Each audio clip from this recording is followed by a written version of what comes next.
Better, the most hardworking word. Sitting between good and best, better is impatient, and you'll know why. Better is empowering. It sees possibilities kahit mahirap.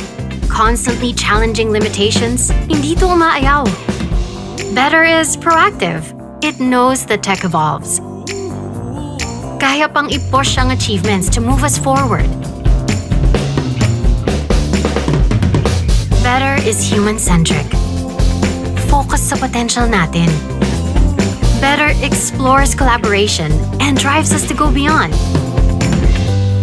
Better inspires creativity.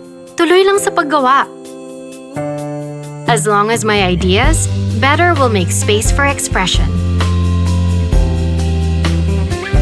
Better is reliable. Sa gitna ng challenges, trust better to help us overcome it and be more than before. When good will only go so far, and the best will say, tama na to? Only better will get, well, better.